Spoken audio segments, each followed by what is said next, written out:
right, we're live. Hopefully this will work. I'm going to try to pull it up on the group here too. Sorry, I had some tech problems. That's why I tested it half an hour ago. Anyway, I'm going to cover a lot about your professional, how you can plan proactively to make your professional situation like your dream. Like to play the odds, to make the odds as good as possible so that you can have more artistic fulfillment and freedom and create the lifestyle you want. It's about entrepreneurship, but really entrepreneurship doesn't sound attractive. What sounds attractive is the results that we want. So I would love if anybody here wants to comment really quickly some of the results that you want. Like you probably want to get better as a musician. You want to make more money. You want to have more variety of gigs. You want to be able to have more students, more projects, more interesting collaborations. So I've got a lot to cover. I've made a lot of notes. I was planning on doing it from my computer, and then at the last minute, something was wrong with my camera. So that's why I'm on my phone, and I'm just picking up my notes, but they are coming here in a second. So I will answer your questions, but first I want to cover a lot of ground. I've got a lot of specific stuff to cover. I think it's going to be really interesting to you. I'll try to move fast. So first of all, we're talking about improving your career as a musician. How can you take that into your own hands? I want to talk about it a lot in the next couple weeks because it's a new decade and it's a theme and I want to go into it. And because I've got a special going for how you can be a part of my coaching and or my courses related to this topic, entrepreneurship. Here's my first premise. We need resources to survive as musicians. Challenge me if you disagree with that. You need time, you need money, you need energy to be able to make music, to be able to teach too, whether you compose, play. We all know this, but most musicians are uncomfortable talking about money. They apologize for it, or they downplay. We downplay the whole conversation about money as if it's unsavory or uncool, to want to earn a good living. I'm just going to say right now, hand raised, I want to earn a good living. And everybody might have their own reasons for it. My reasons, I'm a dad. I have 2 kids. That's a big part of the reason for me. But when I started, before I had kids, a big part of the reason that I wanted to be able to earn a living was so that I could have the freedom to be the kind of musician that I wanted to be. And you might have your own reason. If you have a reason why you want to earn a good living, please write it down because I think it's going to free you just to say it. I want to make money. There's nothing wrong with wanting to make money. People work to make money. Why shouldn't it be any different for musicians? Anyway, so we apologize about the money thing and we don't want to have conversations about it. Even when I advertise this thing, it's like I don't want to talk about this is about business because people are going to get mad at me, right? But that's what it's about. It's about if you want to take control of your career, the lever that you can push is a business lever. It's about taking charge of your professional situations, having control so that you can choose the clients and the projects and the work and the students that you deal with. That's what I want to talk about. So musicians apologize for this idea about money. They don't talk about money, but at the same time, right? Sorry, I get a little passionate. We kind of bemoan. We complain. We complain about substandard pay for teachers, right? We complain about the fact that local gigs have paid $100 per person since 1970. How many times have you heard that? And one of the people here tonight, Kathy, in fact, she mentioned, that there's all these people that don't want to pay. Don't even want to pay anything. They want you to play for free for the opportunity, right? Kathy, you said that. We complain about the demise of album sales. We complain about the losing grant money and support for arts. We complain about the loss of the arts in the schools, the loss of government support. Wherever you are, you complain about it. If you're America, you complain because you say, well, Europe has funding. If you're in Europe, you complain about something else. So it's a paradox because we don't want to talk about it and we want to be too cool to admit that we want to make money, but at the same time, we complain about it. And sort of when we complain about it, this is all my humble opinion, by the way, it's kind of like we're giving our power away because there's a premise there, which is that like we're victims of forces beyond our control. The government, Netflix, the changing music industry, CDs went to streaming. Like we're victims of that. Like we have nothing to do with it and there's nothing that we can change. So there's this paradox there. We say that we value the arts, but we have a hard time advocating for it. Do you see the paradox? Tell me yes if you see what I'm talking about. Am I making any sense? We don't want to talk about money. We don't want to pretend like, oh, we're not business people. We're just musicians. But then we complain about it. That to me, it's a paradox.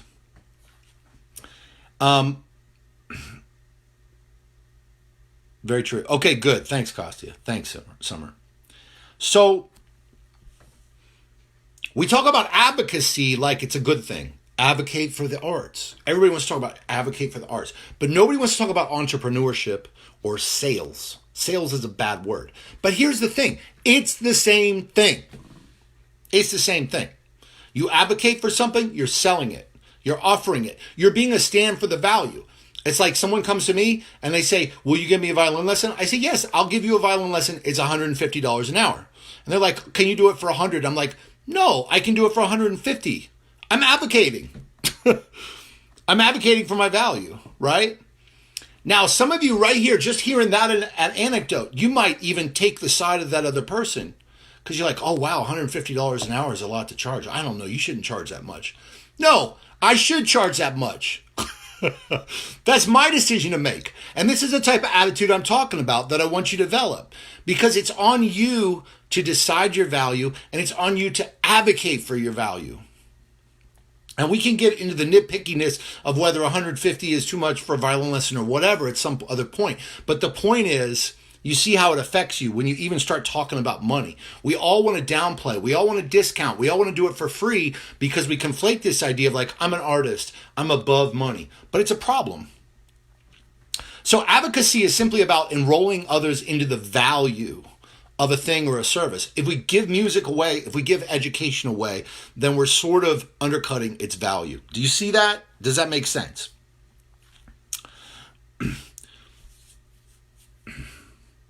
So we all need to be able to say and willing to say, I have a service to offer and it's valuable. It's that. And the fear of doing that or the inability or not knowing how to advocate for your value, to offer your services, is why many musicians quit, settle for less, or get stuck in a job that they don't like. Because advocating for your music or your teaching or whatever you do, it seems untenable or uncomfortable. And let me just make a point. There's absolutely nothing wrong with having a job. And I basically think that there's two types of people in the world, people that get a job and people that work for themselves.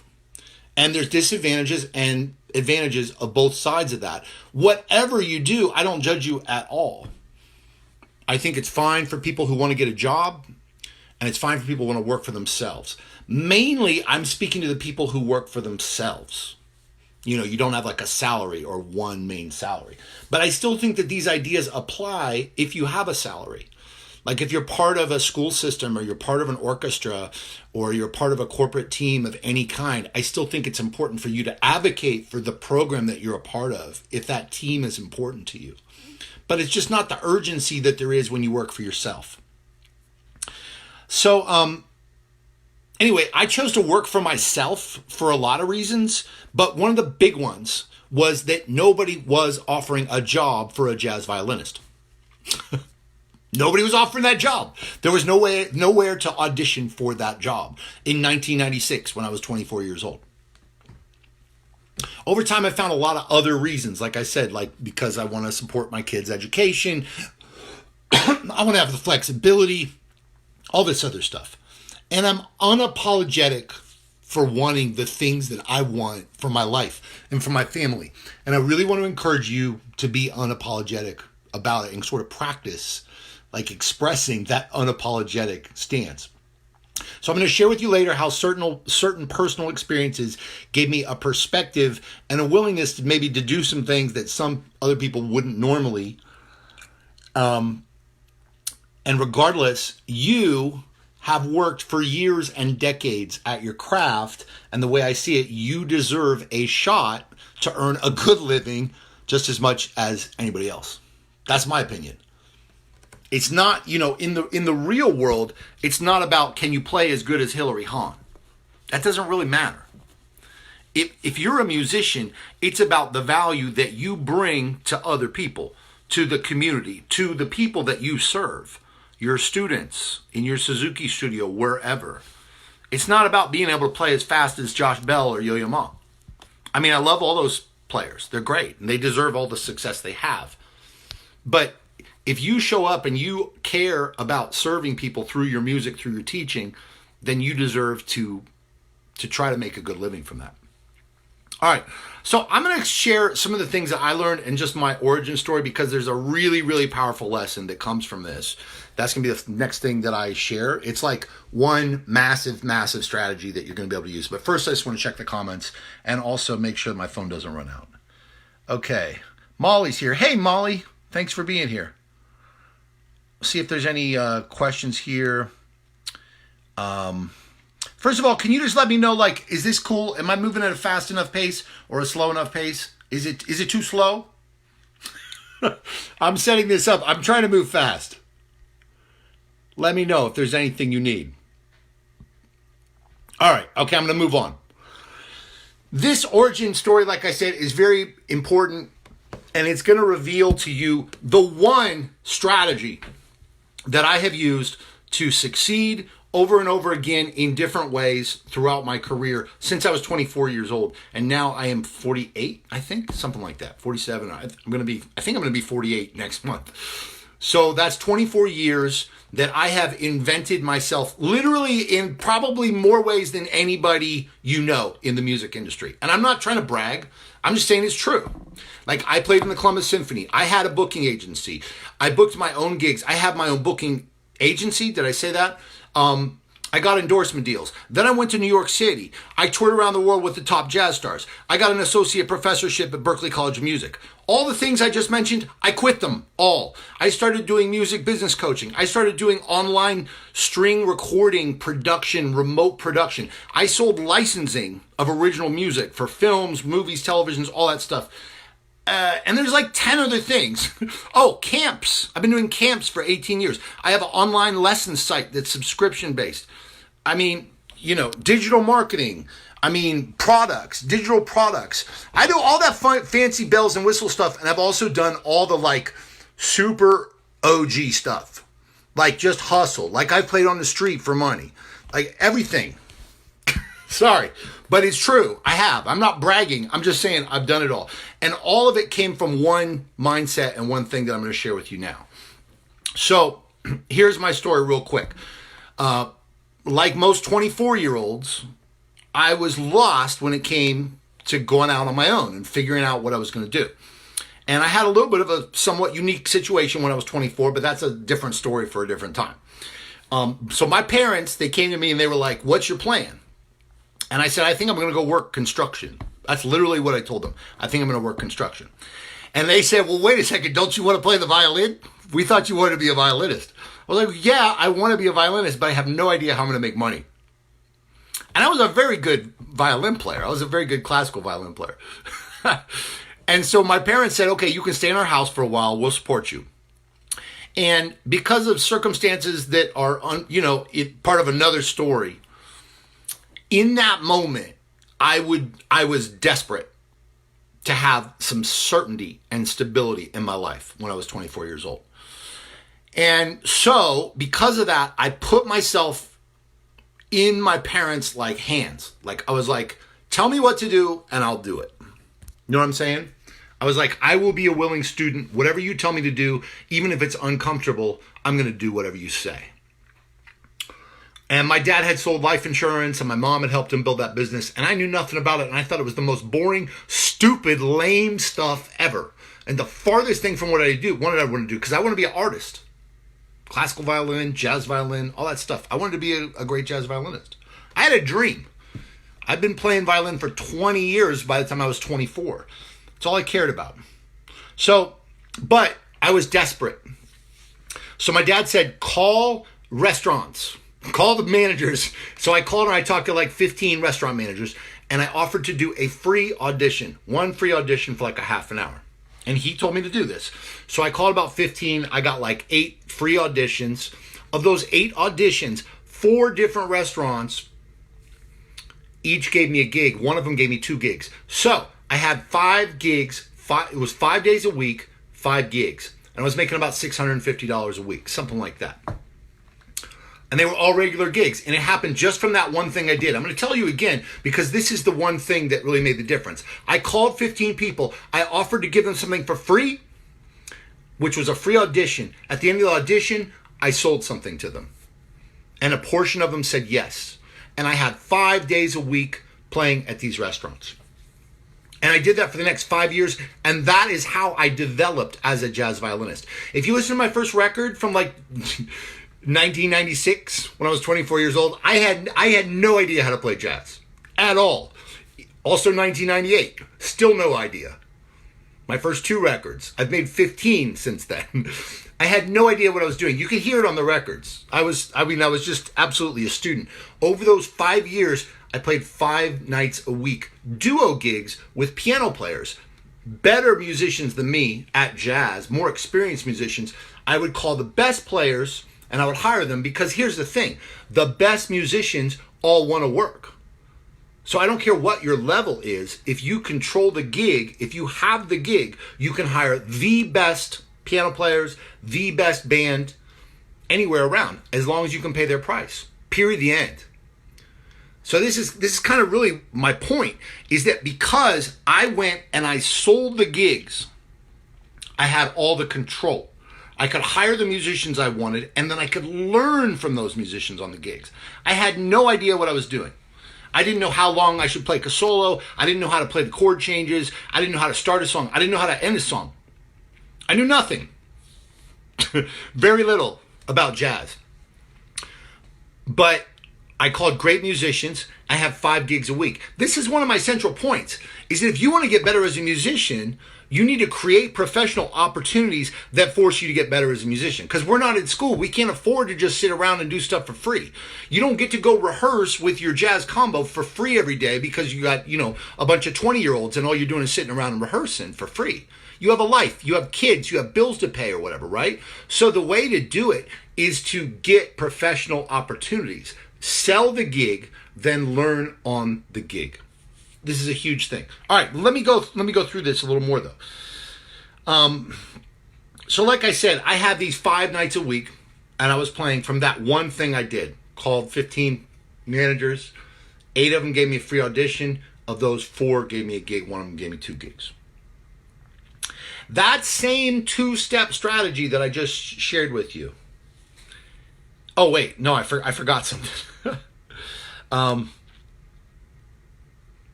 The other side of it was, so my dad told me that strategy, and he told me how to call them and what to say, and there's little details in there.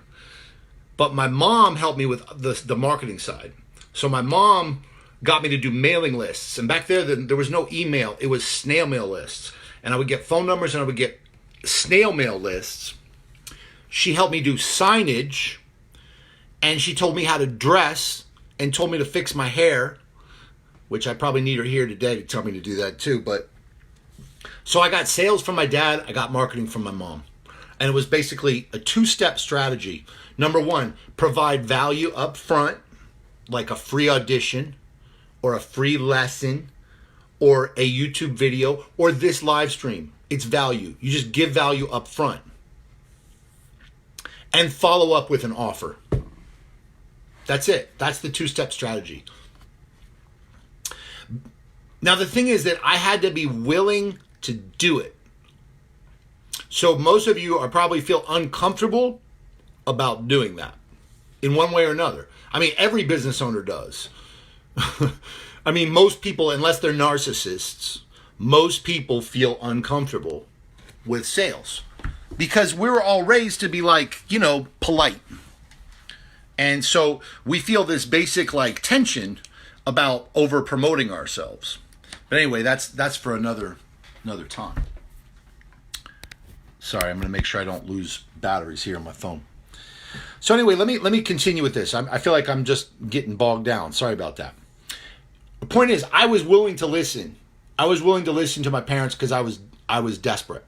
The reason I'm bringing this up right now is because the only way you're going to do some of these things yourself, beginning tomorrow, beginning in 2020, is if you listen and like you feel either scared or motivated or high on yourself.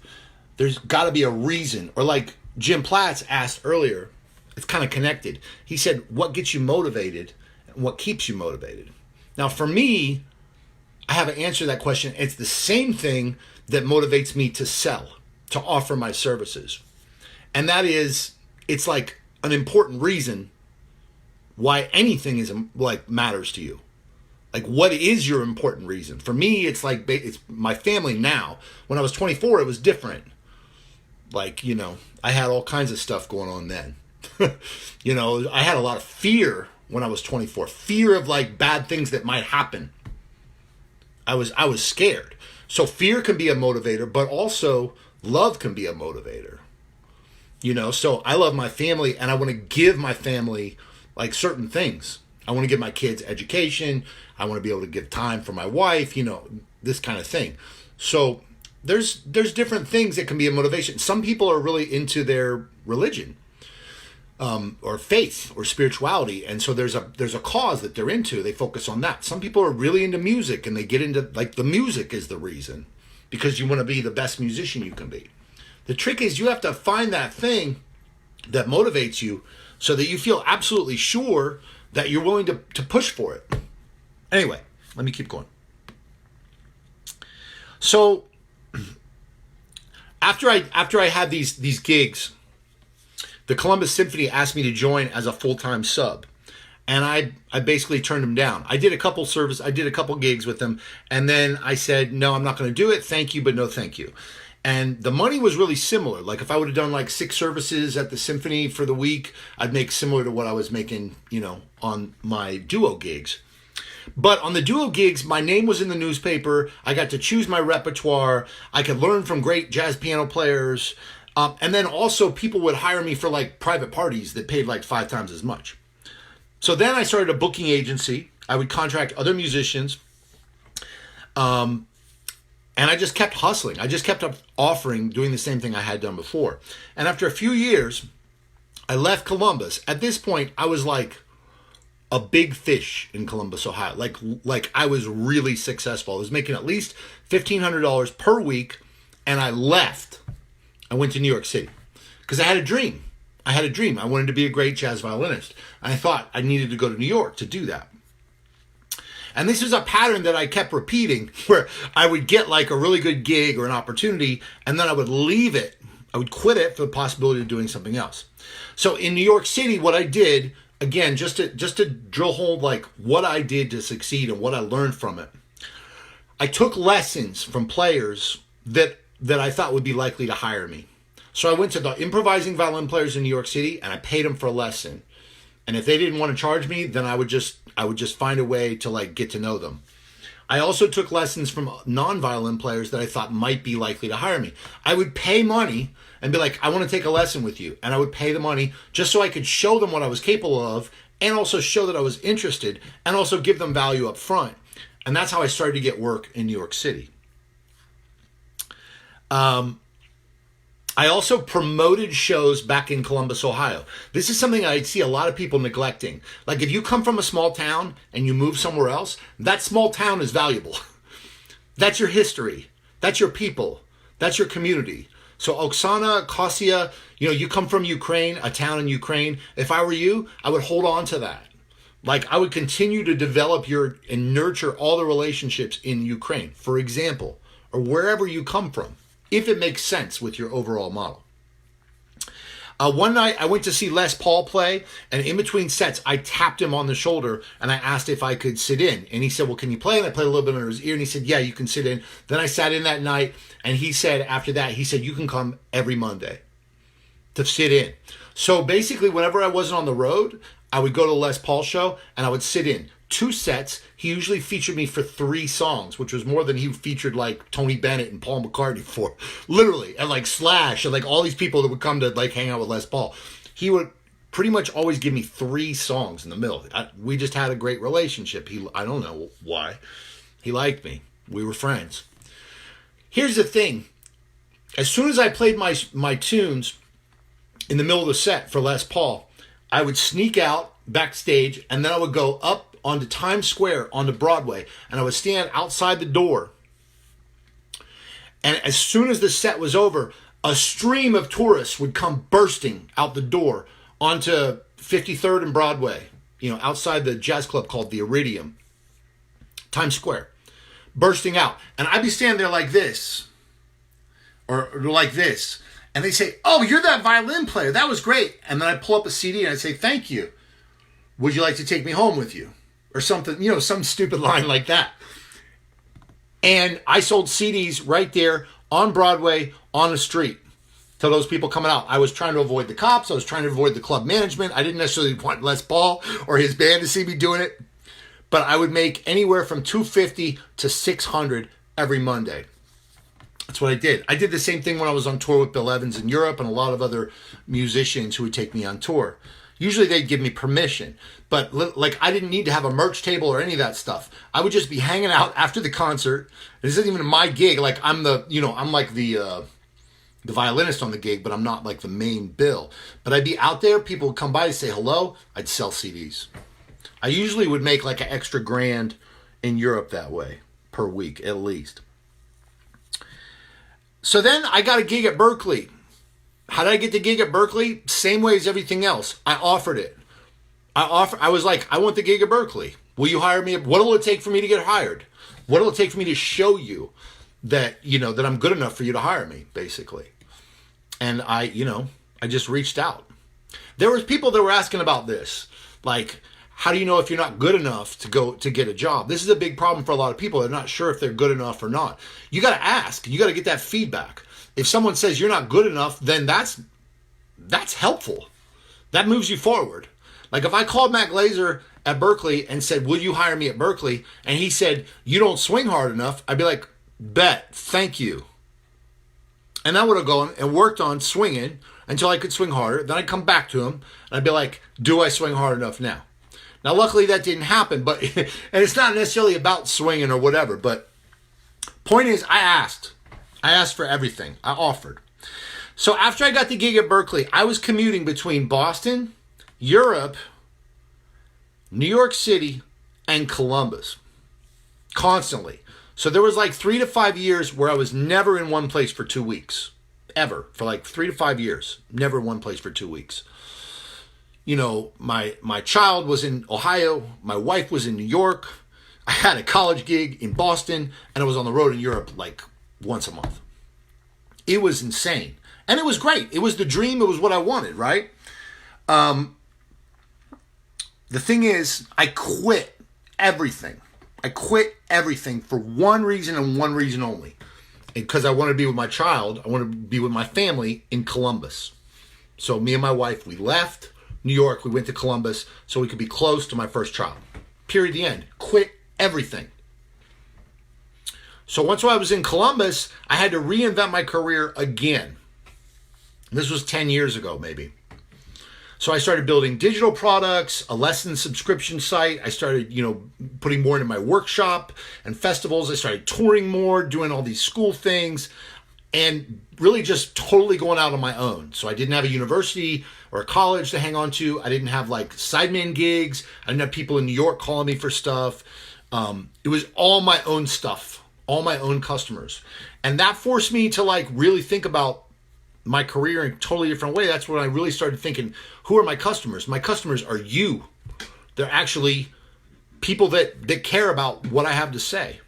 Other string players. That was a big shift for me. I don't think most of you probably realize this because from as long as I can remember, I just wanted to be a great jazz violinist. Period. The end. A performer. And when I was in New York, I was known as the top call improvising violin player. You can ask anybody. So it was really like a humble pie thing for me to be like, you know what? I think I'm just going to have to focus on teaching. Because I don't know that there's ever going to be money in being like a jazz violin performer, or that I'm going to have the control or the freedom that I want. You know, there's only room for one Regina Carter or Jean-Luc Ponty or whatever. And if I'm on the number 2 spot or the number 3 spot for whatever reason, there's like a huge jump from number 1 to number 2. I always say that, like, you know, do you know who Tiger Woods is, right? How much money Tiger Woods, or at least in his heyday, how much he made? Well, do you know who the second best golfer is? No, nobody does. Nobody cares. Tiger Woods might be making $10 million. The second best golfer, I don't even know who he is, probably making $500,000, right? And then you shrink that pie for jazz violin, right? So anyway, I'm digressing here. I did a lot of stuff since then. You know, I created a nonprofit. I focused on this teaching thing. Of course, I'm still a performer, and I still do a lot of creative stuff, and I love to play, and I love to create music. But I've just rethought about how I do it. You might notice I do a lot of content online. I do a lot of writing. I do a lot of blogging. I make videos. It's different outlets for my creativity. But I did have to make a shift. And if you're a performer, then you might have this idea about like what the dream of being as a performer is. And you can do that, but I'm saying you might be able to have more control if you really think about it in different ways. I didn't say that right. Anyway, why this is about you. Because the right advice and your willingness to take action the same way I did is really what you need to gain that certainty and build your ladder to having more choice and to doing more things like what I did for myself. It wasn't necessarily like because I was so great that I got opportunities. It was because I asked for opportunities. And when I asked for opportunities and when I offered to be of service, that made me better also. Like I never would have been a good jazz violinist if I didn't ask for those gigs that were beyond me. So I guess, you know, for me, like I said, when I started at 24, part of what gave me that willingness was that I needed certainty.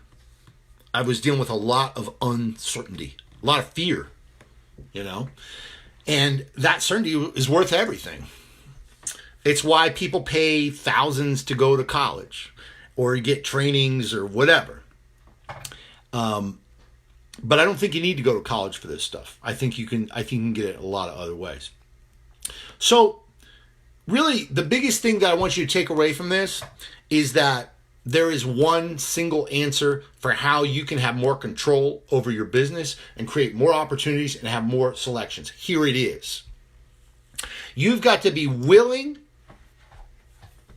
and able to offer your services to the right people appropriately and consistently over time. This is the golden goose of this whole thing. I'm going to say it again. Being willing and able to offer your services to the right people appropriately and consistently over time. That is the answer if you work for yourself. And there's a less sexy word for it, and it's called sales. You've got to be willing to sell. And I know you don't want to hear that, but I'm telling you, it's the answer. A lot of times people don't want what they need. Now, when it comes to sales, when it comes to everything that I told you that I did in my career, offering my services and getting all those different opportunities, there are just two parts of it. There's the process, which is like, how do you do it? What do you say? What format do you use? What words do you use? You know, how many communications do you have with somebody? Who do you talk? Process, sales process. And then there's psychology. Psychology is how do you get over yourself? How do you get over your fear? That's sales psychology. The fear of rejection, the fear that someone's going to judge you, the fear that someone's going to perceive you as being slimy, and variations of that. And this again goes back to what Jim Platt said, motivation. He said it was motivation. He said, how do you stay motivated? I think the way you stay motivated is also connected to It's also the same answer to this question. How do you get over yourself? How do you get over your fear of rejection and your discomfort with offering your services? Remember the very beginning of this call that I talked about the difference between advocacy and how we all like talk a good game about how we want people should advocate for the arts. Right?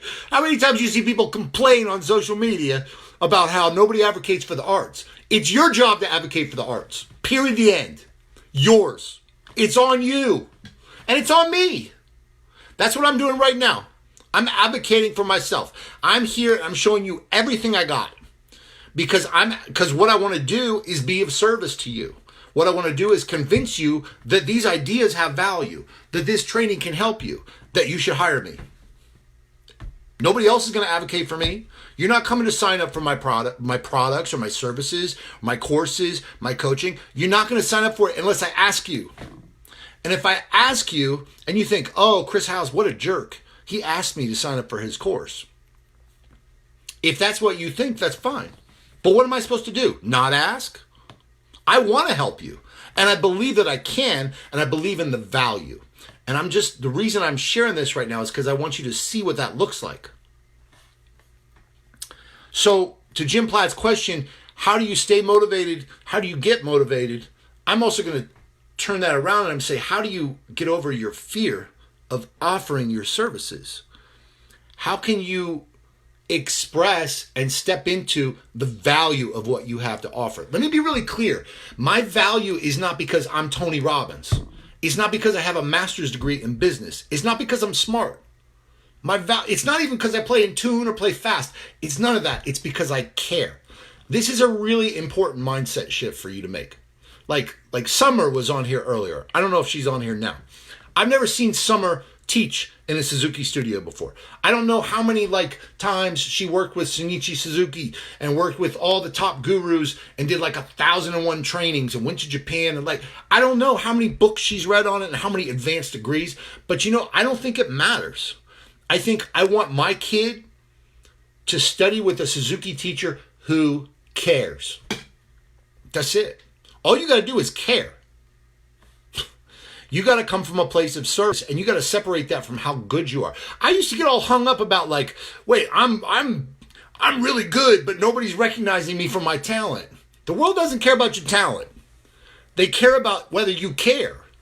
They care about whether they can trust you. And so this is my whole thing. It's if you offer your services, but you come from a real place of, I want to serve you, and I'm going to do everything I can to serve you, that'll work for you. Anyway,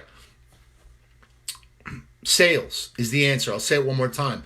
The single thing that will help any business, and don't trust me on this, you can talk to any business consultant and ask them. Say, Chris Howes told me that if I run my own business, if I work for myself, whatever you want to call it, freelancer, that the single thing that will determine my ability to control the odds, to have more influence over my schedule, how much money I make, the single thing is my willingness and ability to offer my services to the right people appropriately and consistently over time. Go ask somebody. Ask somebody in your family, ask a friend who runs a business. Ask them, is it true? And they'll tell you it's true. Don't trust me. Now, I want to go back to what Jim Platt asked about the motivation piece, and I want to tell you just really quickly a 4-part process, and then I want to just take a couple questions real quick. My 4-part process to get to this sales thing I was talking about, because it's not just as simple as you're going to go out. I mean, I will tell you it is as simple as if you offer your service to 5 qualified prospects every day right now, and you do that for the next month, you will double your income. I promise you, you probably will. Make 5 offers to the right people with a relevant service, something relevant to them, for the next 30 days, you'll probably double your income. It's the one thing that's going to help you the most. But people, they struggle, like I said, with the process and the psychology and all that stuff. So I have a 4-step thing. Number 1 is your vision. And that's what I talked about a little bit earlier, but which is what do you want and why do you want it? So I kind of think big, I want to be able to go on a date with my wife twice a month, to send my kids to private school, go skiing for a month every year, and be able to make music on my own time and occasionally have a nice steak. Like, that's my vision. It's not that big of a deal, right? But it's like, those things are really, really, really, really important to me. And so I know what I want and why I want it. So I would say write down your vision. The second thing is to clarify no more than 3 goals. And everybody makes a mistake on this because they say, I'm going to do these 20 things. And no, you're not. You're going to do 3. It's about the most you can do. And you want to make those goals super measurable. Like, I'm going to make $1,000 more next month from students. Period. The end. Like, it has to be that clear. Or like, I'm going to book a 2-week tour in May that's going to have at least 5 gigs that pay $500 each. That's a goal. That's what a goal looks like. And then to meet those goals, you have to have an action plan. And all an action plan is a sales plan. Period. The end. You got to call people on the phone. You got to send them emails. You got to DM them. You got to text them. You got to ask. You got to offer. You got to sell. Period. The end. Every kind of action plan is always going to be a sale. It's always going to be selling of some kind. And there might be slightly different ways that you do it, but it's sales. If you're not doing sales and marketing in your business, you don't have a business. You just are reacting. Again, ask somebody else. Don't trust my opinion. Ask somebody else. This is maybe not what you want, but it's what you need if you want the results that I advertised earlier. The fourth thing is marketing. Now, a lot of times people they put all their energy into marketing. They're not doing sales, but marketing alone isn't going to do much for you.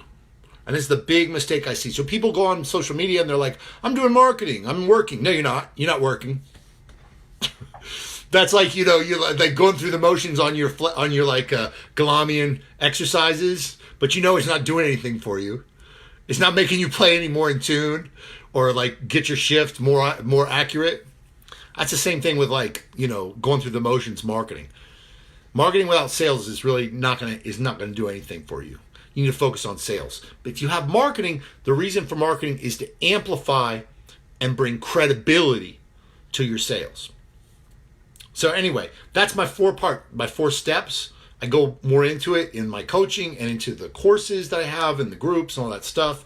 But 4 steps is just vision, goals, sales, and marketing. Within all of that, pretty much I help people like figure out, how to move forward, make more money, make more time. Now, what I see for the biggest problem that I see, and then I will take some questions here. Problem I see for a lot of musicians is just a lot of indecision. So you have, like, at any moment right now, including right now for you, I'm guessing. Sorry, I get really passionate. I don't know. I hope I'm not offending anybody. You might have a handful of possible ideas that you want to take action on, but you can't choose what they are. You pivot between one or the other, right? You circle between different strategies, different tactics, different marketing platforms, what you're going to offer, who you're going to offer it to. Meanwhile, the problem, which is like your money, your time, the quality of projects, the quality of your students and clients, is staying the same. Does that sound familiar? Let me know. Say yes if that sounds familiar, please. Are people here? It says 32 people. I hope. Am I still live? Tell me. Say. Is this working? Can someone comment and say yes? You're live. Maybe it's just. Oh, thanks, Summer. Appreciate it. So, does that sound familiar to anybody? And if the answer is no, just say like, Chris, you're full of it. You can tell me that. I welcome dissension. I welcome feedback of all kinds. Seriously. So, you're. Oh, here we go. Watching. Yes. Okay, that is exactly my problem. I'm so glad. Thank you, Margaret, for telling me that. Okay, good. And there's a great example here. One of my new coaching clients, or she's in my group, she gave me this answer to what she was feeling. She said, I feel like my most serious challenge is figuring out how to stop hustling long enough to sit down and make a real plan that's going to get real results, instead of just running around from gig to day job without ever maximizing my potential. Does that resonate for anybody here? She joined my group a month ago and made a lot of progress. Let me go back to in my notes. I just wanted to jump to that. So you've got all this indecision, and you're not sure where to focus your energy, and you don't necessarily have like a workflow or a process. I mean, you do have workflows and process to deal with the jobs that you have, right? Like if you have a student, you know how to teach that student. If you have a gig, you know how to do that gig. If you have a piece to learn, you know how to do that. But you don't have a workflow for growing your business, for accelerating your income. You don't have a strategy for that. I mean, most of us struggle with that. Most people do. And so just taking like one action, like the thing I said, like if you were to just focus on making 5 offers a day to the right people for 30 days, I do believe you would double your income. You would create more time for yourself. You create more freedom, for example. It's very simple. It's like the whole story I told to you was really about just how I did one thing for 24 years, which was to come from a place of service and to continue to offer to serve a need to whoever and whatever their need was. I mean, that's why I do music business coaching now, because I saw there was a need for that 5 years ago. So I started offering it. I didn't know what I was doing. Now it's 5 years later. I've coached like 300 musicians. I know what I'm doing. But every time you look for that opportunity, you've got to offer. Even if you don't feel you're ready, you got to offer. And you just know that you're going to try and you're going to show up for that person. You don't have to be Tony Robbins. You don't have to be Hillary Hahn. You just have to care. And you have to have some ability. So anyway, all you need to do is to have one workflow, one action. And to find that, you probably want to get some support. I'm guessing everybody here right now, 32 people, I'm guessing every one of you had a private teacher. Tell me if I'm wrong. To learn the viola, to learn the cello, to learn the violin. You had a private teacher for years. For years. Has anybody here ever had a private teacher for your business? I'm guessing maybe 3 of you. I'm guessing maybe 5 of you have taken a course on some kind of course. I'm guessing 15 of you have listened to a podcast about business. But getting that support from somebody who gives you that feedback, gives you accountability, gives you a process, keeps you accountable. It's like Summer. That's what she does for her students. She's a Suzuki teacher. It's not just about giving those kids information. It's about showing up for them every week, giving them feedback on how they did the assignment, giving them encouragement, giving them accountability. The reason those kids practice to see Summer every Tuesday, Miss Summer every Tuesday, is because they're paying $50 and they promised her that they're going to show up. So that's why having a coach is valuable. I offer coaching. I also have a DIY course. And one of the things I want to ask y'all to tell me is whether you think one or the other would be more beneficial to you. It's kind of a trick question. Like, do you think you'd rather have a DIY course, which is like step by step by step by step, go through all these things, just learn on your own, DIY course? Or would you rather have coaching where you could ask questions, like any question you have? And in a minute, we're going to go to some questions. But I'm just curious, and this is, by the way, this is not at all like... There's no obligation whatsoever for you to purchase anything from me. But I'm just curious, if you were going to choose between coaching or a course, would there be one that you would choose? I would love to know what you think. Totally hypothetical, not asking you to commit to anything, not asking you to buy anything right now. I will ask you to sign up later if you're interested, but I'm not going to pressure you. But I am curious if you think that coaching or a course either one would be more helpful for you in your business. Or maybe you think, I don't need help with my business. Say that if that's how you think, if that's what you think. But if somebody said, I'm going to learn the violin, I don't need a teacher, what would you think?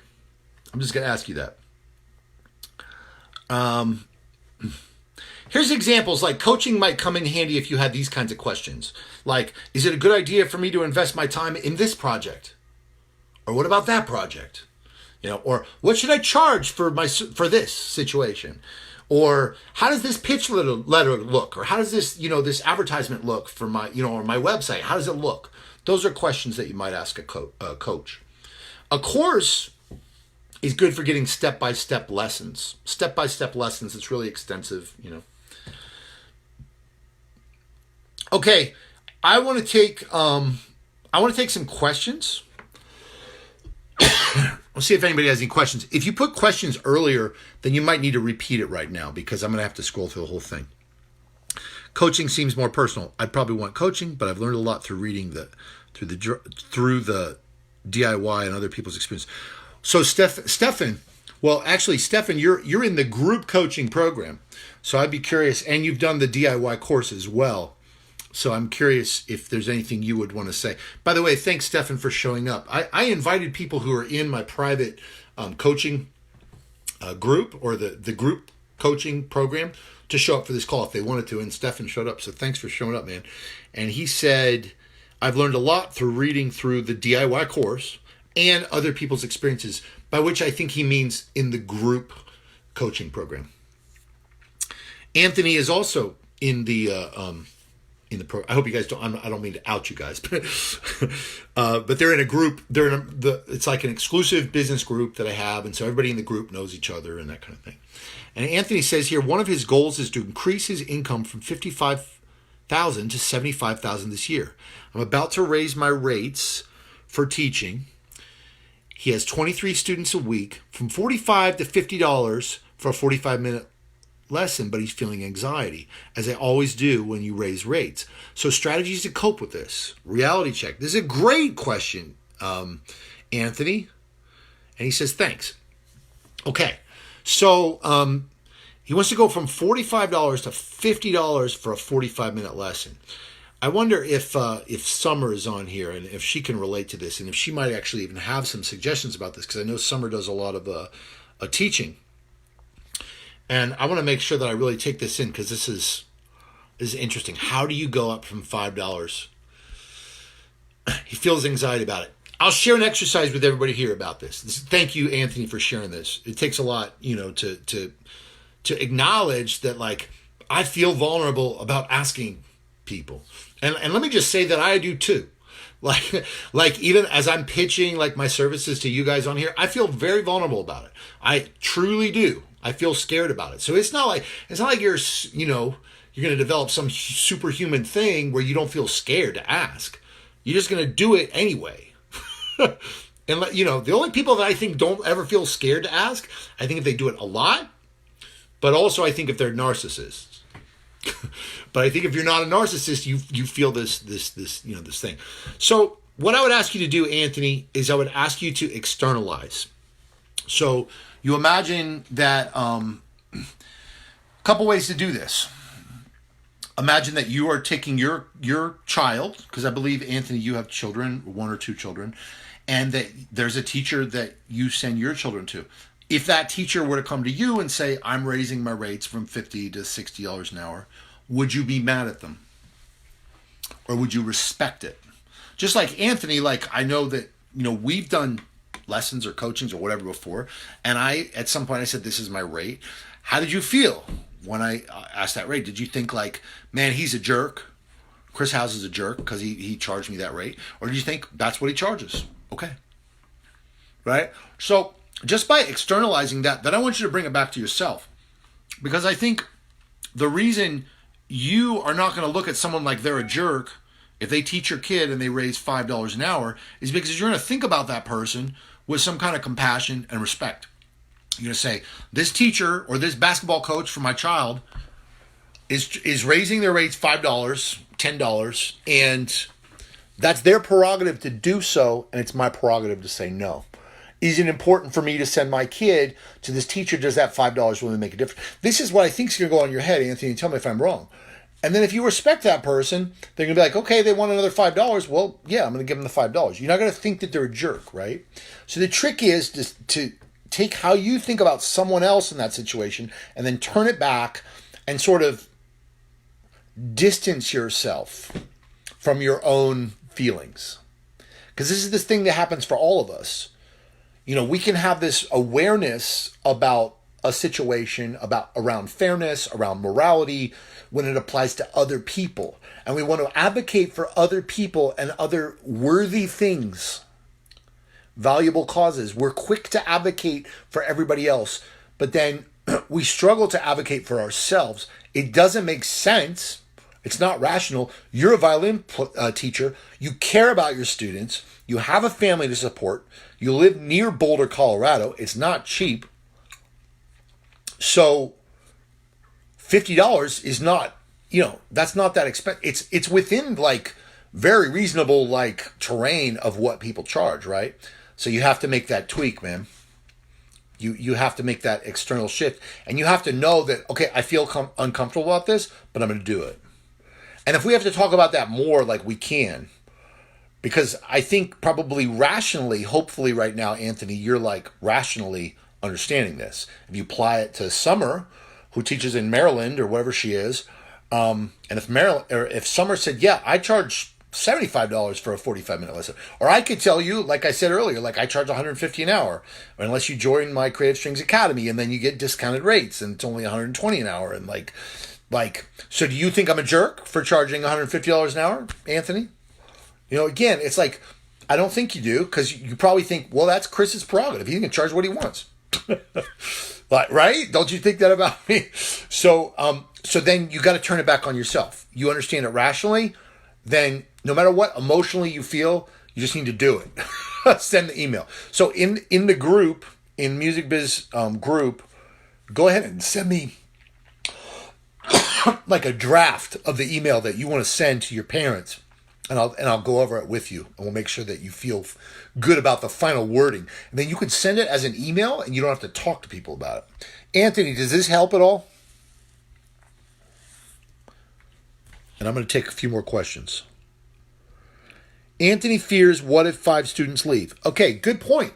And I don't want to mispronounce your name, Indranil. But yeah, he fears, what if 5 students leave?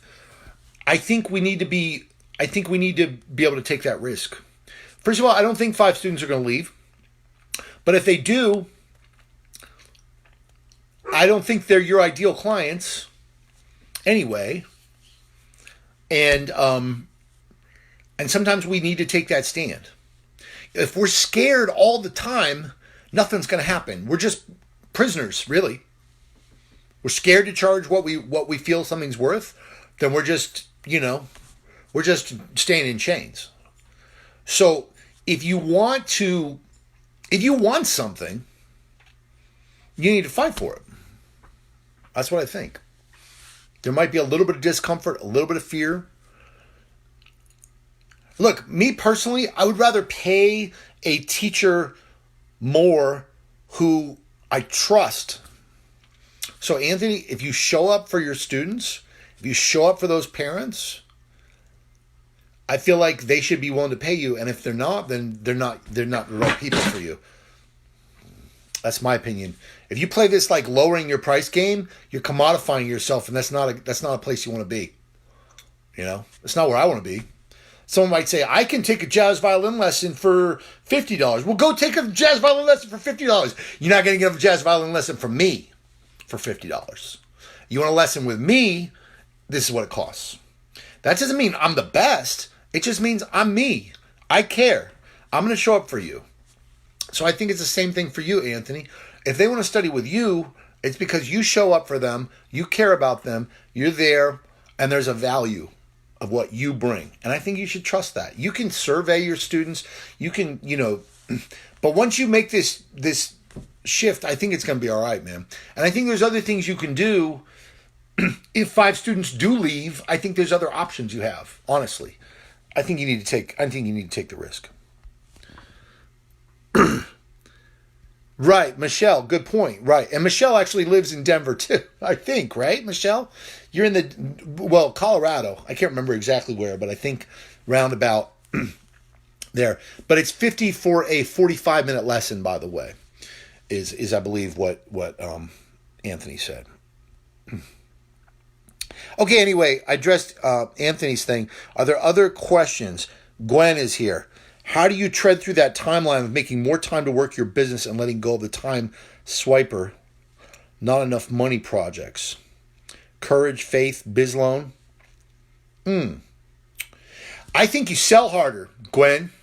I think you make offers 5 times a day to 5 people, and you offer something and you stand in that offer. That's what I think. I think you make more money by going bigger and selling something. So, for example, Gwen, you do workshops, you run a string quartet, you go to schools, like you perform as a leader, you perform as a side person, right? So those are all things that you can make a lot of money with. So I think you go harder and you sell. Look, if you are making an offer to 50 people, some of those people are gonna say yes. And then you're not gonna have to do that $50 gig. So you got to offer that $500 gig or that $2,000 gig to 100 people this month, and then you're going to start turning down $50 gigs.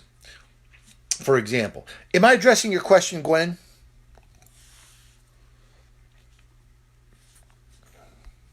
To me, that's the answer. You sell better, you sell harder, and you sell things that you really get behind. So in Anthony's case, like, what could he offer that is beyond doing a private lesson at $70 an hour, or whatever that is? Nothing wrong with doing private lessons at $70 an hour. I think that's wonderful that you're doing that. But how could he give himself more leverage? I believe it's by more aggressively, strategically selling some bigger projects. So whether that's like maybe he has a duo that he wants to play corporate gigs, and you can charge more money for the right people there. Or he might want to, he could apply for grants through, probably in Colorado, they have a lot of grants. There's probably a lot of ways that Anthony could go for higher ticket services of different kinds, as a performer, as a composer, as a producer, as a teacher. Like Anthony does all those things. A lot of you here do a lot of these things, so you have these same opportunities. Anthony could, he could put on events, he could put on workshops. Like if he brought like 20 kids to do one day, he might make $1,000 in that day, for example. If he did that 3 times a year, 4 times a year, it's a way to make more money. I don't know. Did I address? Okay, Gwen says I got you. All right, let's see if there's any other. Thanks, Kostya. I'll take one more question. Summer says, I need connections with the jamming, gigging community here to collaborate on creative projects, but I don't know how to break in.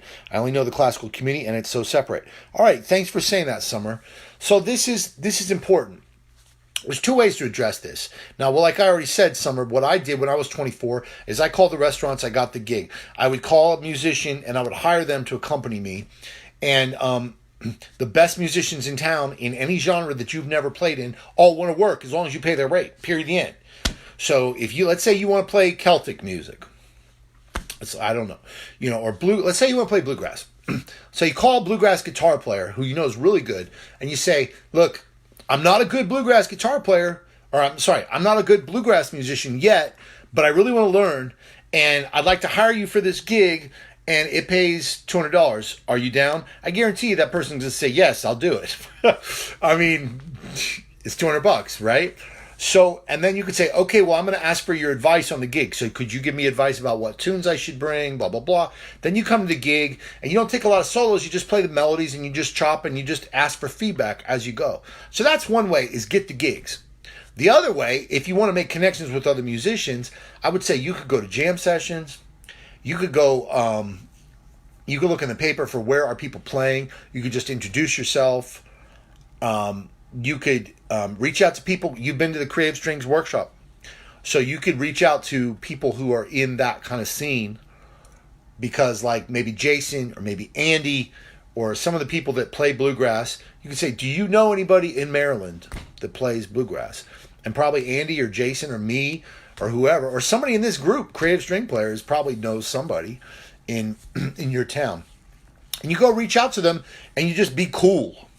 You go out to their gig, you say hello, you like the pictures of their babies on Facebook, you pay them compliments, you buy their record, you offer to buy them a drink after the gig or whatever, nothing weird, just and just say, I want to learn.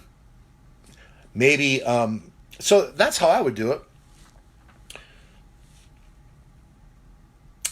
I think there's probably jam sessions that are welcoming of someone who is just beginning in that scene, like again, like if it's bluegrass, and if you consider yourself just beginning in bluegrass, you could go to a jam session where they welcome beginning bluegrass players. And you could ask them and say, look, but that's a separate, it's really kind of a little bit off the subject of entrepreneurship. The first answer I gave was an entrepreneurial answer. The second one is sort of, I think offering to people, just saying, I want to be involved. Can I be involved? How can I help? How can I be involved in your scene? How can I be involved in the music? I want to learn. What do you recommend? My dad told me this, because I would always ask, like, what am I supposed to ask somebody? How do I sell? And he said there's 3 things. You ask for the gig that you want, you ask for a referral, or you ask for advice. And so that's, tell me if that makes sense at all, Summer. Just be cool. Yeah, okay, good. Well, cool. So, guys, I'm probably going to wrap this up. I appreciate you being on this live stream. This is a leap of faith for me. Running this group is a leap of faith for me because I always have this idea in the back of my head that, like, people are going to judge me. They're going to think that I think I'm full of myself, or I think I have all the answers, or who's Chris Howes to be trying to tell us something? I have those things going through the back of my head all the time. And so even doing a live stream, sending an email to 10,000 people, inviting them, people that subscribe all the time. I don't have like a million people like sending hearts on everything I do, So I get what it is to feel like afraid, to feel vulnerable. The reason I keep showing up is because a couple things. Number one, I think there's somebody I can help. I don't have to be Tony Robbins. I don't have to be Hillary Hahn. I don't have to be Herbie Hancock. I only need to have just be 1 step ahead or 2 steps ahead and be able to offer something that helps somebody. That's it. So I try to stay grounded in that. Like, I don't need to have all the right answers. I don't need to speak perfectly. My hair doesn't need to be perfect. I don't need to be the most attractive person. I don't need to play perfectly in tune all the time. I just need to care. I just need to keep showing up and keep offering. I want you to think about that and how you can adapt that in what you do. Because for me, I have the same fear, but I know what I want. Like I want to have a certain lifestyle, and I want to support my family, and I know why it's important to me to have the flexibility to be able to be creative, to create new projects, to work, to collaborate with other musicians. It's important enough that I'm willing to do it even though I'm uncomfortable. So I would go back to Anthony and I would go back to Summer, to both of their questions. I would say, why do you want this? Is it important? Is it important to charge $5 more an hour? I would say, yes, it is. That's very important. Is it important for you to be able to collaborate with bluegrass musicians, Summer? Yes, it is. Why? Why is it important? And if you really know that it's important and why it's important, then I think whatever discomfort you feel will be lighter in the balance. You'd be like, yeah, I'm uncomfortable, but I'm just going to go talk to that guitar player and say, I want to learn bluegrass. Do you have any suggestions for me? That's easy. All right, so going back to my wrap up, I kind of teased at this a little bit, or more than that, but I asked you earlier, would you be interested in coaching? Would you be interested in a course? Well, let me just be honest. Let me just tell you what I've got. So number one, I've got private coaching. Private coaching, that's where you meet with me once a week and you get email support. I charge $500 a month for private coaching. If you're interested in private coaching with me, between now and January 10th, I will set up a free call with you for half an hour to talk about your business, to talk about your goals, to talk about your pain, whatever. 30-minute free call. I'll give you advice. Don't sign up for that free call unless you're somewhat interested in considering whether it's a good fit to pay me $500 a month for private coaching. Cool? So I just want to put that out there. And if you're interested in that free call and applying and seeing whether it's a good fit for you or not, because I won't force it on you, then PM me. Let me know. Leave a comment, whatever. Email me. Only until January 10th. After January 10th, I'm not doing free calls. Now, it's not just the $500 a month offer. I also have a course, the DIY course, which you've heard people reference here and even talk about. I didn't even ask them to talk about it, but Stefan said that he's gotten a lot out of it. That is $39.95 a month for the DIY course. $40 a month. $40 a month, or you can buy it for $100 and you can own it forever. So you can go through the course in 30 days for $40. That's really cheap, right?